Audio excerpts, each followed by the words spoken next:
Well, hello and welcome back to my living room. Today I wanted to show you my little Hoya collection. All of the Hoyas that I have so far are the common, I guess you would call them Hoyas, none of the special ones where they require certain needs or anything like that. Purchased all of these at Nick's Garden Center here in Denver, and I paid about $15 a piece for them. $14.99. Now, I'm gonna talk about some of these last because I do want to fix, if you will, some of these just from some of the research I've done on Hoyas and watching other people's videos on how they care for theirs. So I want to start off with my Crimson Queen. Look at her. Look at that beauty. And this is pretty much how I bought her, all nice and full like this. $15, guys. That is not bad. I know you can get them online for $15, but I don't know if you'll get this size or not. But look at this. This lady here is just enjoying her life. And I am loving her new growths here. I'm thinking that, because I have her hanging on the wall and she almost sits out to where when you walk in front of that, she's going to get knocked over. So I may have to turn her this way. I just don't want it going up the wall because I'm afraid she'll attach, because I understand that they do like to grow on things. So eventually I will get her something to grow on, such as I have here with my Australias. I believe that's how you say that. The Hoya Australias. Again, nice, lush, gorgeous plant. Her new growths actually are more prone to grow straight up as opposed to the others that kind of grow out. So I did put 2 bamboo skewers here and kind of just clip them with the little clips that we get on our orchids. But she is just, oh my goodness, she's just full of vigor. All of this new growth here. And how I've been caring for them so far is I water them about every 7 to 10 days, just as the media starts drying out. Because I have read that their succulent leaves tend to hold some of the moisture, so you don't want to overwater. So I'm erring right now on the side of drier as opposed to just keeping the media damp. Now, I did do some more research on the Australias, and according to the scrolls that I read, this one actually drinks more as it is producing its new growth because its leaves are not quite as succulent as the other Hoyas we're going to look at today. Now, both of these are the same. It is, and I'm not going to say it because I always mess it up. I think it's like Publix. Am I saying that right? Probably not. I can't pronounce orchid names. You expect me to pronounce Hoya names. But again, this one was kind of growing over, so I just have that growth staked to this bamboo skewer for now. Eventually I'll get them like a moss pole or something to crawl on, or some kind of a pole. But this piece right here is the top portion of this piece because it broke off. So all I did is I took some Hoya mix that I got from Repot Me, no sponsorship. I happen to have it already for something else I was using. I just stuck it in here. I left it for about a week and then I started watering it lightly. It is rooted. So it took it about a month to actually get rooted. Normally I wouldn't do that, but I wanted to show you guys. So these 4, I think are doing fantabulous. I would like to eventually, so this is one of the self-watering planters that we saw in a Leica video earlier. I currently have the Publix sitting in here with a little bit of water at the bottom just to kind of create a little bit of humidity around her. She sits in my kitchen above my coffee station. And then this one hangs here in the living room on the wall. And I have it with brighter light because I'm wanting to see if the leaves will change, because my daughter got one. I'll take a picture of it if I remember and post it. Hers is a lot brighter green than mine is. So I don't know if there's different hybrids of them, different cultivars. I'm not that deep into the Hoya yet to know. However, I have researched that they do prefer to be a little snug as a rug in a book, or a bug in a rug.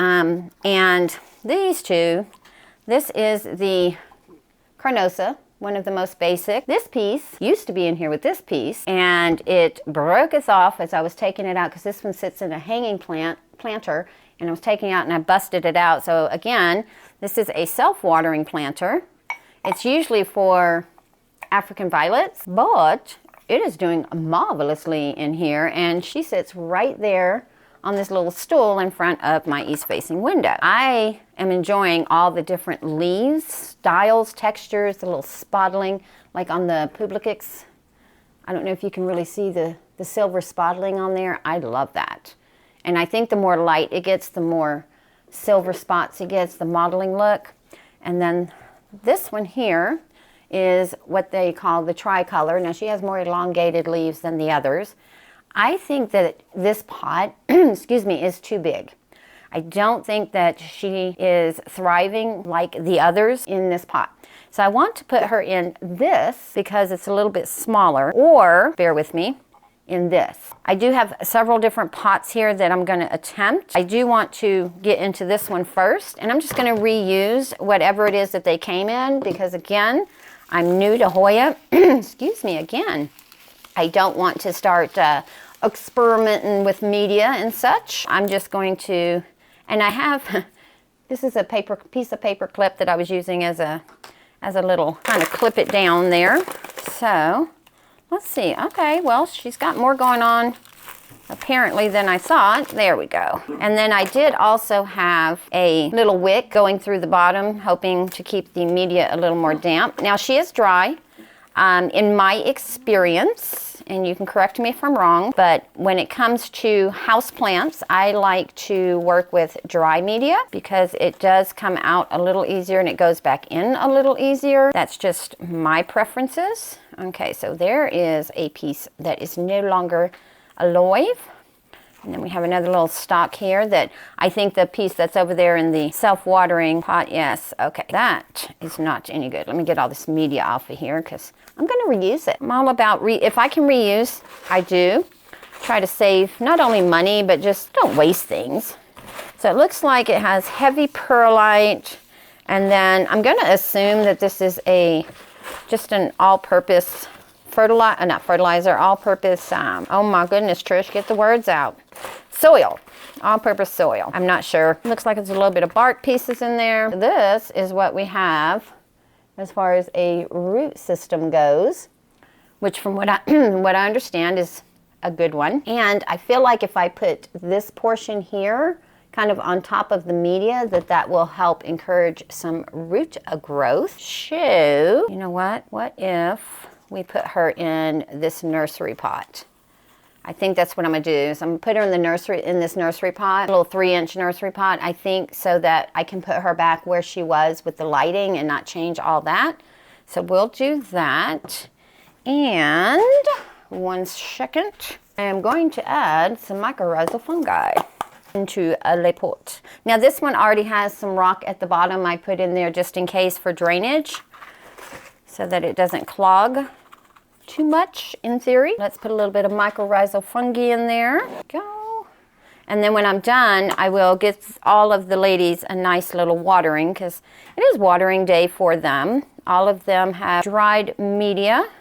Let's see if I can kind of center that one piece, set the leaves on top there. Kind of like that. So that hopefully they'll produce some roots off of that. And then maybe she'll take off because I think the Carnosa was the first one that I got after, I think it was Justin's orchids that I saw. He showed some of his Hoyas and I was like, oh my goodness, they're so pretty. And then of course I started watching more Hoya videos. Nick, oh my God, I can't remember what his channel name is, but I know he goes by the Instagram Philly Foliage. Oh, he's got some lovely, lovely Hoyas. I watch him a lot for just regular houseplant tips. He's got quite the collection. I think at one time he had like 400. And then when he moved, I think he downsized. 100% sure of the number he has now, but I do know he downsized. This is another reason I like using dry media. There we go. And then what I'll do is I might put some bark on the top just to help keep this from drying out so quickly. I'm not going to put the wick back in, just because it wasn't working. And then I'm just going to take my paper clip here. I'm going to squeeze it in a little bit smaller and use it as a stake to hold this one into place so that hopefully some roots and stuff will happen in there. And then she will start thriving like her her little, I'm gonna call it a baby for lack of a better word, even though it was part of the original plant. All right, so she'll go back after I water her. Let's look into the tricolor and see, because I think I'm gonna put it in this pot here so that it is got room. Now this one looks like it's got cocoa coir in there. Let's just take her out and see what we got here. There we go. Oh, the cocoa coir is just on the top. Okay. Yeah, it was just on the top as decoration. She's got, ooh, I don't think this soil is gonna be any good. I'm not gonna mix this in with that. Just gonna put the old stuff in here, and if I make a mess, I make a mess. It's fine, because this stuff looks horrible. Maybe that's why she's not growing. She's like, this stuff is awful. Nice root system in here though. She's got nice roots, and it looks like it's 2 beautiful pieces. Let me just get all this yucky stuff off of here. Won't be too insistent on getting that, but that soil does not look good at all. So we're not going to reuse that. We'll just use some of the other. I will mix in that cocoa coir though. It's not going to hurt it. It'll just help keep moisture in there. All right, and then this is what we have here. Move that over. Yuck. Like this looks almost, look at it. Looks like mud, as opposed to this, which is, from what I understand, what they prefer. Nice, well-draining mixture there. And I'm just going to mix in all of the cocoa coir there, and we will put a little bit of stuff at the bottom. Let me shake out the excess. Put in our mycorrhizal fungi. I'm putting in quite a bit. A lot of it just came out through the bottom. Let me put a little bit more in there. And then let's position our ladies. Let's see, we'll put that one kind of right there. And then this one, put that root in there. Let me know, do you guys grow Hoya? And any care tips you guys have is much appreciated, as always. And if you are interested in watching these ladies this season, hopefully they'll thrive, go ahead and hit that subscribe button, leave a comment, and of course, go ahead and like.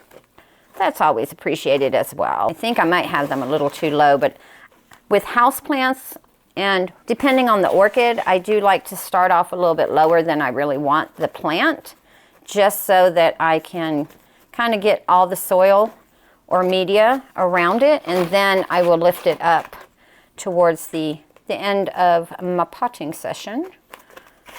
Need some soil over here. Now this one I may not even raise her up any.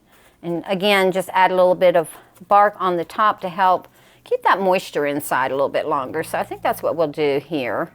I don't think she needs to be up anymore. I think I'll put a little bark to hold the moisture in, and that'll fill in that top portion. But now that she's in something a little bit smaller, as far as pot size goes, I think she'll be fine. And of course, I'll just put her back in her little container. She'll go back on the wall. Fingers crossed, everybody survives and thrives. I hope you guys have a beautiful day. Don't forget to leave me your comments on if you have Hoyas, and I will see you guys on the next one.